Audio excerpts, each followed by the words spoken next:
Hello बच्चों, class ninth exercise हमारी 10.5 चल रही थी बेटा, जिसमें अपन ने क्वेश्चन नंबर 6 तक पिछले लेक्चर में कर लिए हैं। आज अपन उसको आगे बढ़ाएंगे। उससे पहले बेटा 10.4 में हमारे दो क्वेश्चन रह गए हैं, क्वेश्चन नंबर 1 और 6। ये प्रॉब्लम है बेटा बच्चों की, तो अपन आज इनको सोल्व करते हैं। क्वेश्चन नंबर 1 और 6। तो क्वेश्चन नंबर 1 देखो बेटा क्या है, एक इंपॉर्टेंट क्वेश्चन भी है, इसलिए ध्यान से देखना।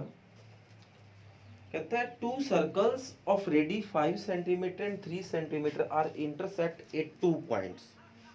दो सर्कल है बेटा जो कि दोनों की रेडियस, एक की 5 है एक की 3 है, दोनों दो पॉइंट्स पे इंटरसेक्ट कर रहे हैं।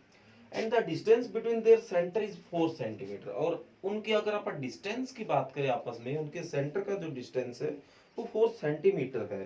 तो find the length of common code. तो इनके बीच में जो कॉमन कोड बनती है उसकी लेंथ निकाल के लाइए। तो जैसे कि मान लेता हूँ ये एक सर्कल है और ये एक दूसरा सर्कल है। ओके बेटा, तो ये इसका सेंटर हो गया, ये इसका सेंटर हो गया। तो इसकी रेडियस है वो 3 कर लो, इसकी है वो 5 कर लो। ओके बेटा, तो मैं अगर इसको इससे ज्वाइन करता हूं तो ये रेडियस ही है, क्योंकि सेंटर से पॉइंट जो सेंटर के कॉर्नर तक जाता है, पूरा सेंटर तक जाता है, वो रेडियस है। इसकी रेडियस 3 है और ये रेडियस 5 है। और दोनों को सेंटर को अगर आप ज्वाइन कर दे तो वो जो लाइन है वो 4 सेंटीमीटर है। तो इनके बीच में जो कॉमन कोड बनती है, देखो ये इनके बीच की एक कॉमन कोड है। ये सारा काम आपको स्केल से करोगे बेटा, तब जाके कुछ बेटर होगा, अदरवाइज तो लाइनें आपकी सीधी नहीं बनेगी। तो ये स्केल से करना है, मैं आपको बताता रहता हूँ। तो ये हमें निकाल के लाना है। ओके बेटा, तो मैं इसका नाम दे देता हूँ ABCDE। ओके, तो ये हमें डाटा सारा दे रखा है। एक आपको पता होगा, ये जो लाइन है ये इसको इक्वल डिवाइड करती है, ये और ये इक्वल होगा। अगर आपने ये निकाल लिया तो ये भी निकल जाएगा। ओके बेटा, तो अब देखो आपको क्या करना है। एक क्वेश्चन में अपन ने किया था कि ये राइट एंगल भी बनता है। ओके बेटा, तो सीधा ही आप लिख देना कि वी नो दैट जो ये एंगल है वो राइट एंगल होगा। ठीक है, तो आप आगे बढ़ते हैं। अगर ये सारा 4 है तो इस इतने पार्ट को मैं x लेट कर लेता हूँ और इतने को 4 माइनस एक्स, दोनों को जोड़ के देखो 4 ही बनेगा। तो आप पहले इस ट्रायंगल में आते हैं, पाइथागोरस लगा लेते हैं, क्योंकि ये राइट एंगल बन रहा है तो इधर भी राइट एंगल बनेगा। तो in triangle ACD using Pythagoras, इसमें आप पाइथागोरस यूज करते हैं। तो क्या होगा बेटा, AC square AD square plus CD square. तो CD तो हमें निकालना है, AC हमें 3 का स्क्वायर दे रखा है, AD हमें क्या दे रखा बेटा, x का स्क्वायर दे रखा, और CD स्क्वायर तो निकालना ही है। ये 3 का स्क्वायर 9 हो गया, इधर आके माइनस का x स्क्वायर बराबर CD स्क्वायर की कोई वैल्यू आ गई है, पर ये कोई वैल्यू कंप्लीट तो है नहीं। अब आप ऐसा करते हैं, इस ट्रायंगल में भी आ जाते हैं। In triangle CBD using Pythagoras, तो इसमें पाइथा हाइपोटेन्यूस CB स्क्वायर हो गया, बेस DB स्क्वायर हो गया, हाइट CD स्क्वायर हो गया।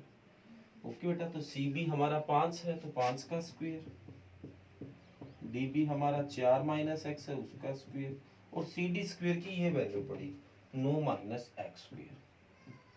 ठीक बेटा, यहाँ पुट कर दी। तो 5 का स्क्वायर 25 हो गया बेटा, ये a माइनस बी का होल स्क्वायर, तो a square plus b square minus 2ab plus 9 minus x square.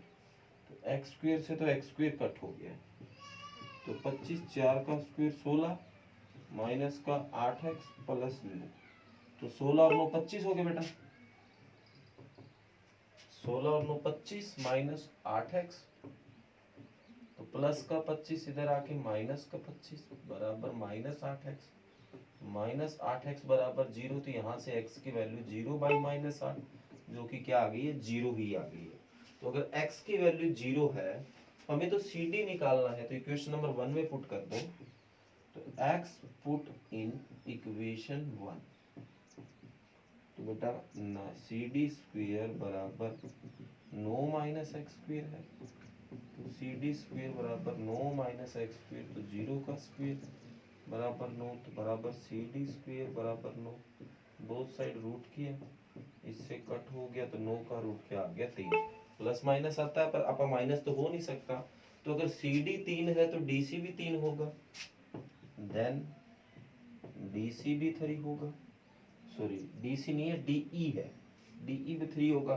तो हमें तो सी ई निकालना है, तो दोनों को प्लस कर दो, तो 3 + 3 क्या आ गया 6। तो ये आपका आंसर आ जाएगा। ओके बेटा, तो ये पहला क्वेश्चन है एक्सरसाइज 10.4 का। उम्मीद करूंगा कि आपको समझ आ गया है। इसके बाद बेटा आप आगे बढ़ते हैं एक्सरसाइज 10.4, सॉरी 10.4 में तो है क्वेश्चन नंबर 6 की ओर। तो वो देखो उसमें क्या पूछा गया और हमें क्या निकालना है।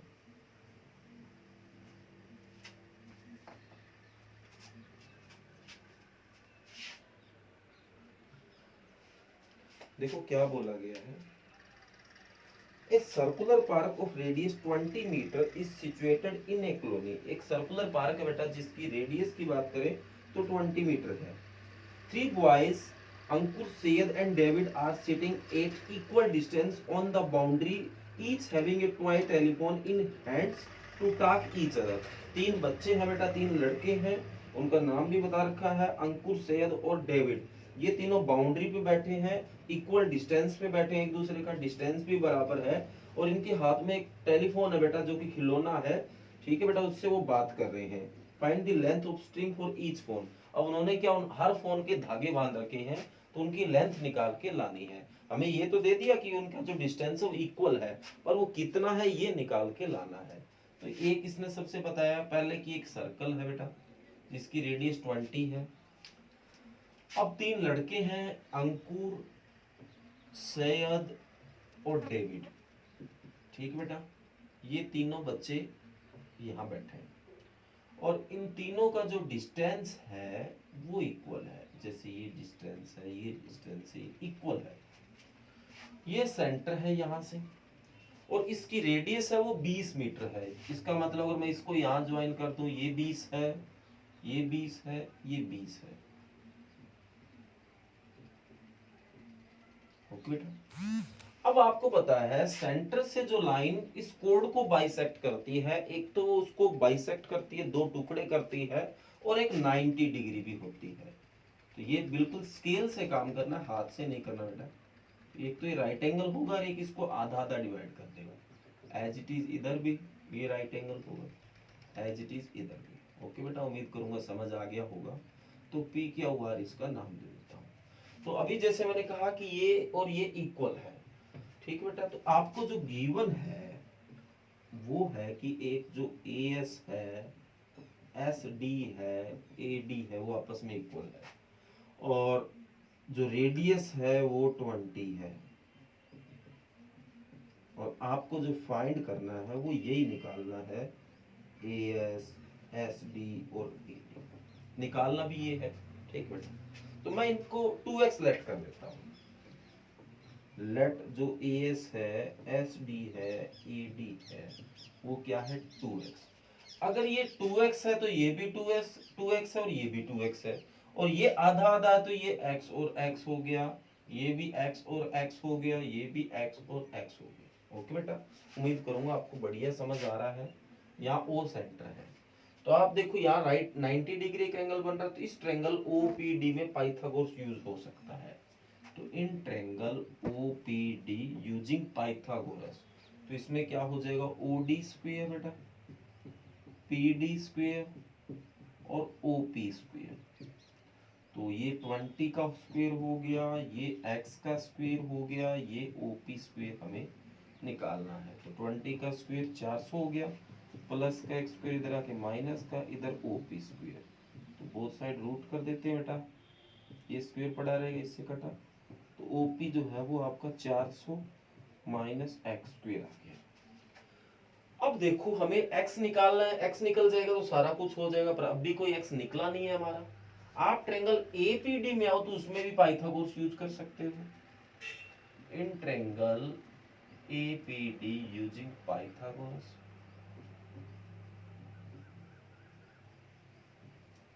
इसमें भी पाइथागोरस यूज करते बेटा। तो पाइथागोरस से 90 का वो कोण बन रहा थी हाइपोटेनियस AD स्क्वायर हो गया, बेस PD स्क्वायर हो गया और AP स्क्वायर। ओके बेटा, तो AD आपका x और x 2x का स्क्वायर हो गया, PD है वो आपका x का स्क्वायर हो गया, जो AP है उसको आप AO प्लस OP लिख सकते बेटा, AO प्लस OP बिल्कुल लिख सकता हूँ। तो 2 का x स्क्वायर हो गया 4, AO की वैल्यू 20 है और OP की वैल्यू अभी निकाली है √400 माइनस x स्क्वायर और ऊपर इसका स्क्वायर है। तो अब ऐसा करो इस x स्क्वायर को इधर भेजो, तो 4x स्क्वायर माइनस का x स्क्वायर बराबर 20 प्लस √400 माइनस x स्क्वायर का स्क्वायर। तो ये 4x स्क्वायर में से x स्क्वायर के बेटा 3x स्क्वायर 20 प्लस √400 माइनस, इसको खोल लेते हैं, a प्लस बी का होल स्क्वायर बना पड़ा बेटा, खोल लो क्या आएगा a square plus b square, इसका स्क्वायर करूंगा रूट कट हो गया 400 minus x square plus 2ab 2 into a 20 है, b √400 माइनस x स्क्वायर है। ओके बेटा, सोल्व जितना होता और करिए आप, 3x स्क्वायर 20 का square 400 plus 400 minus x square 20 दूनी 40 √400 माइनस x स्क्वायर। अब ऐसा करो रूट रूट वाला इधर रख लो, बाकी इधर आने दो, तो माइनस का x स्क्वायर इधर आके प्लस का x स्क्वायर 400 400 800 प्लस का 800 इधर आके माइनस का 800 बराबर 400 √400 माइनस x स्क्वायर। तो 4x स्क्वायर माइनस 800 बराबर 40 √400 माइनस x स्क्वायर। तो यहाँ से 4 कॉमन आ रहा बेटा, तो x स्क्वायर माइनस 200 बचेगा और यहाँ 40 √40 400 माइनस x स्क्वायर। तो 4 से ये 40 10 पे कट हो गया बेटा। अब बोथ साइड स्क्वायर कर दो, बोथ साइड स्क्वायर, तो बोथ साइड स्क्वायर किया तो इसका होल स्क्वायर हो गया बेटा, x स्क्वायर माइनस 200 का होल स्क्वायर और इधर 10 का स्क्वायर 100 हो गया और इसका स्क्वायर रूट कटा 400 माइनस x स्क्वायर हो गया। ओके बेटा, तो ये तो फार्मूला फिर बन गया a माइनस बी का होल स्क्वायर, तो ये आएगा a स्क्वायर, तो x स्क्वायर का स्क्वायर x का 4 हो गया, b स्क्वायर 200 का स्क्वायर, तो 200 की 200 से गुणा किया बेटा तो 40,000 हो जाएगा और 2ab आ जाएगा 2a into B 400 x square. Space कम है इसलिए बेटा मैं डायरेक्ट लिख रहा हूँ। आगे 100 की 400 से गुणा बेटा 40,000 हो गया, प्लस का 40,000 इधर आके माइनस का, और ये माइनस का 100x स्क्वायर हो गया इधर आके प्लस का बराबर 0। तो 40,000 से 40,000 कट, तो एक तो बचा x की 400x स्क्वायर माइनस का है, 100x स्क्वायर प्लस का है, तो माइनस का 300x स्क्वायर बराबर 0। तो x स्क्वायर कॉमन आया तो यहाँ x स्क्वायर माइनस 300 बचा बराबर 0। तो x स्क्वायर को 0 के बराबर रखा, 0 का रूट किया तो 0 ही आ गया। 0 तो पॉसिबल नहीं है बेटा, वैसे तो कुछ भी हो सकता है पर ये डिस्टेंस 0 थोड़ी होगा। जैसे पिछले क्वेश्चन में 0 आया वो और बात थी, अगर ये x 0 है तो ये भी 0, तो इनके बीच का डिस्टेंस 0 थोड़ी होगा, पर ये तो मैं मानता नहीं बेटा। और अगर यहाँ बात करें x स्क्वायर माइनस का 300 तरह के प्लस का, बोथ साइड रूट किया तो 300 को बेटा मैं 100 मल्टी 3 लिख सकता हूँ और 100 को 10 इंटू 10 तो 10√3 आ गया। तो x की वैल्यू क्या आ गई बेटा 10√3। तो हमें AS SD AD निकालना है, तो वो 2x है तो इसकी 2 से मल्टी कर देना, तो इसकी 2 से मल्टी करोगे तो क्या आ जाएगा 20√3। ओके बेटा, तो ये हमारा क्वेश्चन नंबर जो नेक्स्ट है छठा है। ओके, तो ये क्वेश्चन नंबर 6 है बेटा। अब आप आगे बढ़ते हैं एक्सरसाइज 10.5 की ओर, जिसमें कल आपने क्वेश्चन नंबर 6 तक कर लिए थे। आज आप आगे क्वेश्चन नंबर 7 से स्टार्ट करेंगे। और बेटा फिर कॉपी में जो आपको वर्क दिया जाता है वो करते रहिए, उस वर्क को छोड़ना नहीं है बेटा। फेयर कॉपी का जो वर्क है डेली अपनी फेयर कॉपी का जो वर्क है बेटा करते रहिए। आगे बढ़ते हैं बेटा आप एक्सरसाइज 10.5 की ओर। तो क्वेश्चन नंबर 6 तक आपने कर लिया है, क्वेश्चन नंबर 7 की स्टेटमेंट को ध्यान से समझना है और आगे बढ़ना है।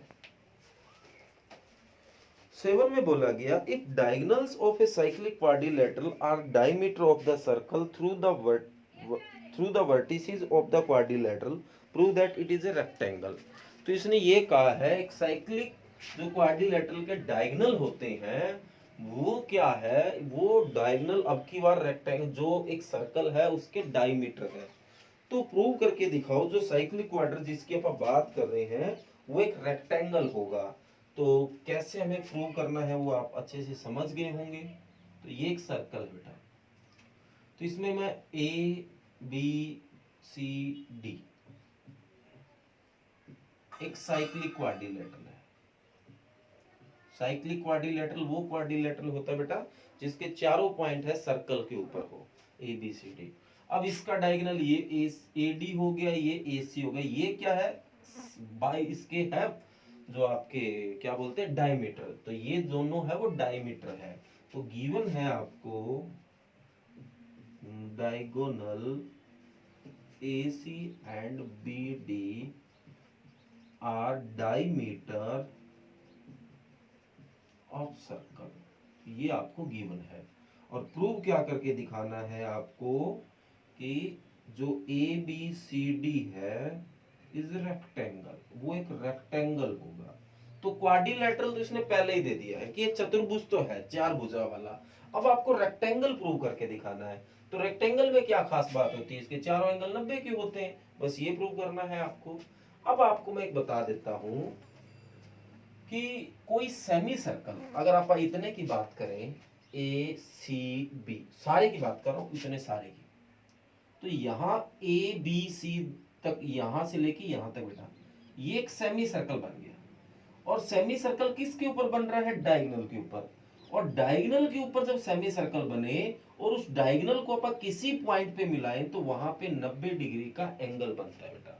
दोबारा से बता देता हूं, जैसे मान लो ये एक सेमी सर्कल है, मैं इसको इससे मिला देता हूं, ये डायगोनल है। तो इस डायगोनल से कोई पॉइंट यहां से अपन इधर ले लिया और यहां से इसको इधर ले लिया तो ये एंगल हमेशा 90 का होता है। ओके बेटा, तो ये चीज शायद पता है तो बहुत अच्छी बात है बेटा, और नहीं पता है तो आज आपको पता चल गई है। तो आप आते हैं in semi circle A B C solution. तो in semi circle A B C, तो एंगल जो बेटा ए बी सी है वो 90 डिग्री होगा। रीजन क्या देखो दोगे, angle in semi circle is right angle. ठीक बेटा, जो सेमी सर्कल में एंगल है वो राइट एंगल होगा। इसी तरह अगर इस सेमी सर्कल में ये एंगल राइट एंगल है तो अगर आप इस सेमी सर्कल में जाएं तो ये भी राइट एंगल होगा। Then also in semi circle ABD। ठीक है बेटा, तो जो एंगल BAD है वो भी 90 डिग्री होगा। इक्वेशन नंबर 2, ये इक्वेशन नंबर 1 है बेटा। अब आप बताइए, आपको इसने दे रखा है कि ABCD क्वाड्रिलेटरल है, तो एक साइक्लिक क्वाड्रिलेटरल, और साइक्लिक क्वाड्रिलेटरल में जो अपोजिट एंगल होते हैं उनका जोड़ 180 होता है। ओके बेटा, पैरेललोग्राम में तो अपोजिट एंगल इक्वल होते हैं और साइक्लिक क्वाड्रिलेटरल में दोनों का जोड़ 180 होता है। तो we know that in cyclic quadrilateral, ठीक बेटा, तो जो एंगल ABC प्लस एंगल जो ADC है वो 180 डिग्री हो गया है। तो ABC तो अभी हमें पता है 90 है और ADC अपन निकालना चाहते हैं 180 डिग्री। तो एंगल जो ADC है वो 180 माइनस 90 क्या आ गया बेटा, 90 डिग्री आ गया। सिमिलरली इसी तरीके से आप जो ये एंगल है इसका BCD वो भी 90 प्रूव कर दोगे। तो चारों के चारों एंगल 90 डिग्री है, ये भी 90 है, ये भी 90, ये भी 90 और ये भी 90। तो hence we can say that each angle of quadrilateral is 90 degree, then this is a rectangle। तो ये लाइन और लिख देना बेटा कि चारों एंगल अगर 90 डिग्री है तो आपका जो ABCD है वो एक रेक्टेंगल भी होगा। ओके बेटा, तो हमने इसको रेक्टेंगल प्रूव करना था जो कि कर दिया है। उम्मीद करूंगा समझ आया है आपको।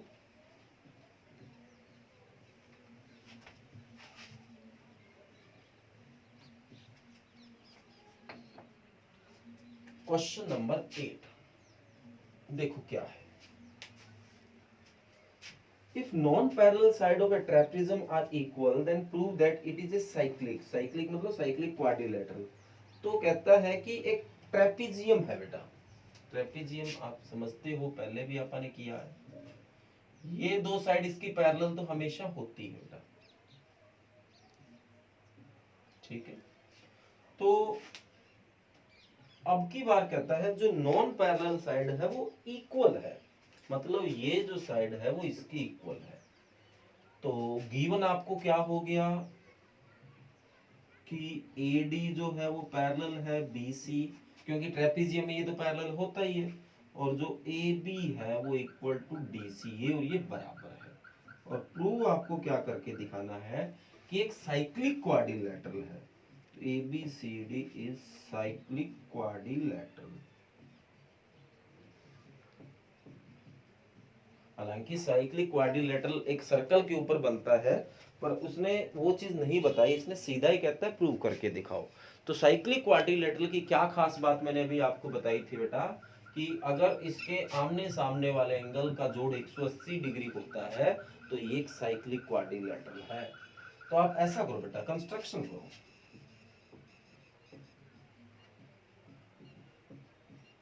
क्या कंस्ट्रक्शन करो, इसके पैरेलल एक साइड ले लो ऐसे, ठीक बेटा। Draw DE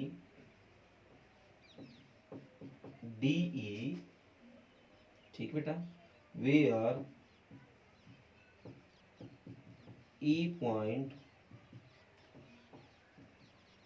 on the side BC and AB is parallel to DE। ये इसके पैरेलल भी है, ओके बेटा। अब आप देखो ये इसके पैरेलल है, ये इसके पैरेलल है, तो वी नो दैट जो AD है वो तो पैरेलल है BE के। अब AD अगर BC की है तो BE की भी होगी, इसके ऊपर कोई पॉइंट ले लो सारों पे होगा। ये इसके पैरेलल है, आप जानते हैं, नो दैट ये गिवन है, ये तो एक सम से गिवन है।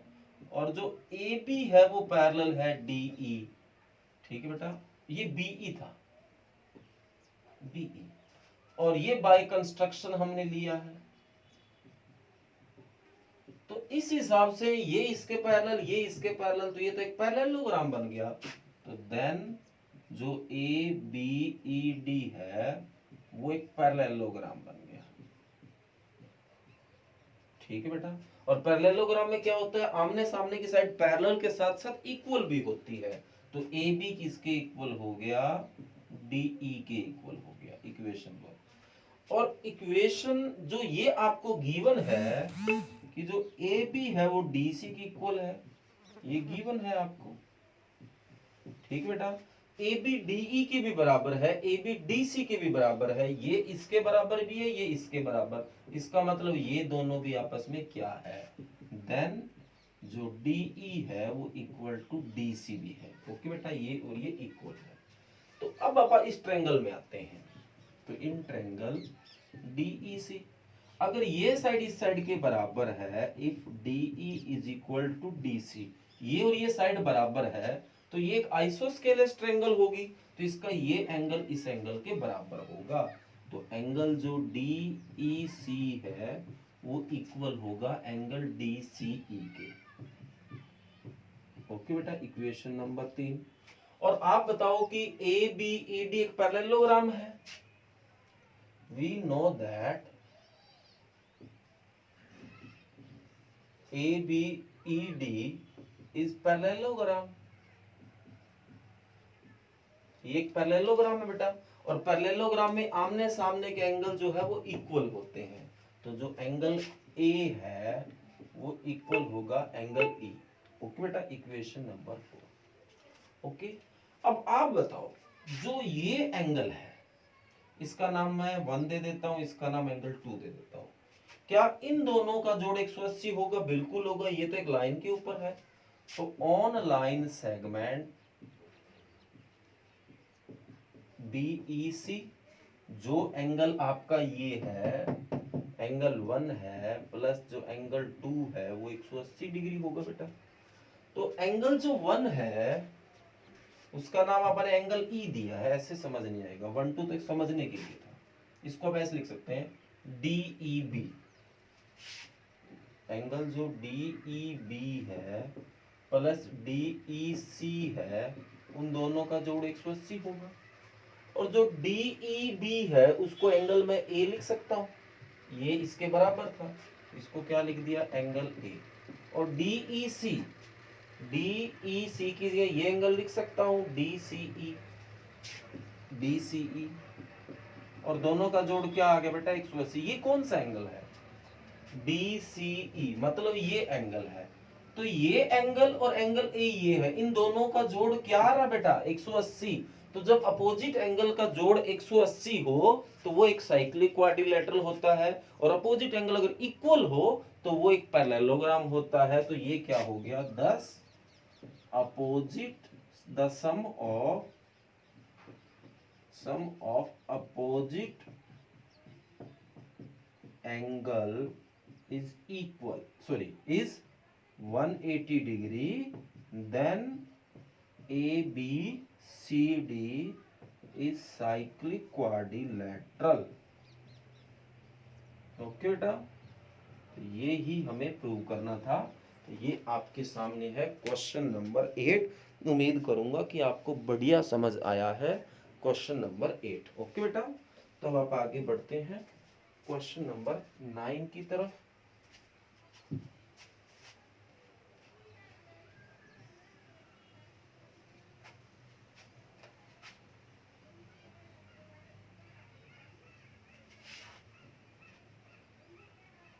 आगे बढ़ते हैं बेटा क्वेश्चन नंबर नेक्स्ट जो था हमारा 9 की तरफ। इसका हमें फिगर दे रखा है, पर फिगर को आपको समझना बढ़िया तरीके से है, अदरवाइज आपको ये समझ नहीं आएगा। तो इस फिगर को पहले मैं बना लेता हूं, फिर जाके कोई बात समझ आएगी। स्टेटमेंट पढ़ेंगे अपन इसकी।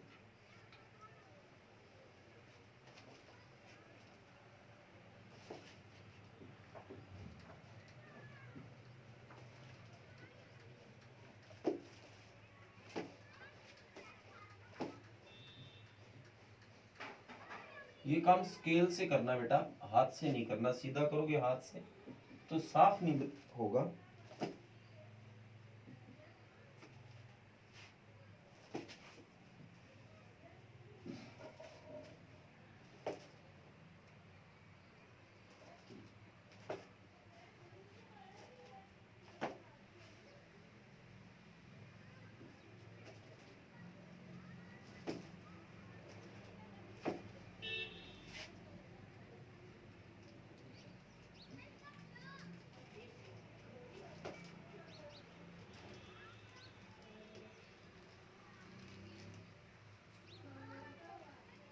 ओके बेटा, तो ये आपको गिवन है, काफी सारी चीजें इसमें है, इसलिए मैंने कहा था कि आपको समझना बड़ा जरूरी है। अब मैं आपको ये स्टेटमेंट पढ़ता हूं तब जाके समझ आएगा, अदरवाइज आपको समझ ही नहीं आएगा। कहता है two circle intersect at 2 point B and C. देखो दो सर्कल्स हैं, ये एक तो बी पॉइंट पे इंटरसेक्ट हो रहे हैं, एक सी पे। यहां तक समझ आया। Through B two line segment A B D and P B Q are drawn. B से अपन ने दो लाइन सेगमेंट खींचे, एक तो ए बी डी आपको दिखाई दे रहा है, पी बी क्यू दिखाई दे रहा है। ये दोनों बी से खींचे गए हैं। Are drawn to intersect the circle A and D. ये जो ए और डी पे इंटरसेक्ट कर रहे हैं सर्कल को, देखो ये जो है वो सर्कल को ए पर कर रहा है और डी पर कर रहा है, ठीक है बेटा। और ये जो है वो पी और क्यू पे कर रहा है, ठीक है, समझ आ गया। तो प्रूव करके दिखाओ जो एंगल ए सी पी है वो इक्वल होगा क्यू सी डी के। ओके बेटा, तो ये आपको प्रूव करके दिखाना है। तो ए सी पी ये शायद ज्वाइन होगा, अपने ज्वाइन ना किया हो बिल्कुल। ए सी पी ज्वाइन है बेटा।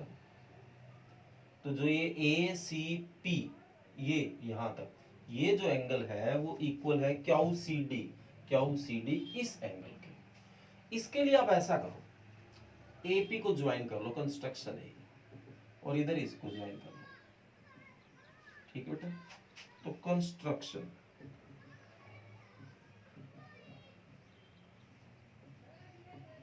Join AP and DQ।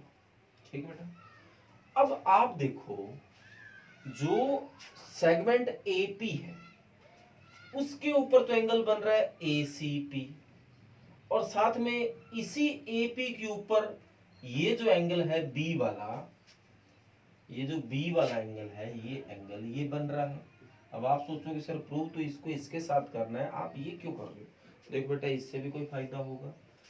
AP segment के ऊपर एंगल ABP भी बन रहा है और ACP भी बन रहा है। तो कल मैंने आपको बताया था कि किसी एक सेगमेंट को मिलाने से जो एंगल बनते हैं वो आपस में इक्वल होते हैं। याद करो, बताया हुआ है, यूज भी किया। जैसे ये सेगमेंट है, जैसे ये बना दिया और इसी पे ये बना दिया, तो ये एंगल और ये एंगल इक्वल था। कल अपन इसको यूज करके काफी क्वेश्चन भी किए थे। तो on common segment, on common segment कौन सी बेटा? AP।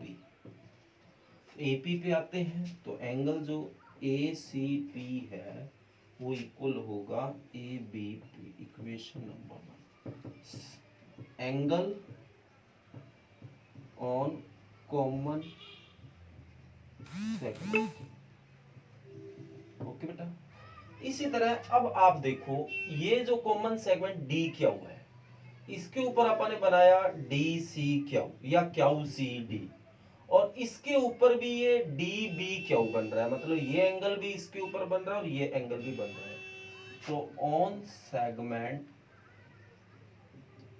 DQ जो एंगल QCD है वो इक्वल होगा QBD के। और रीजन क्या दोगे?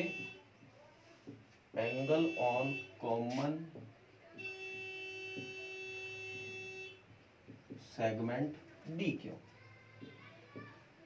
ओके बेटा, अब आप बताओ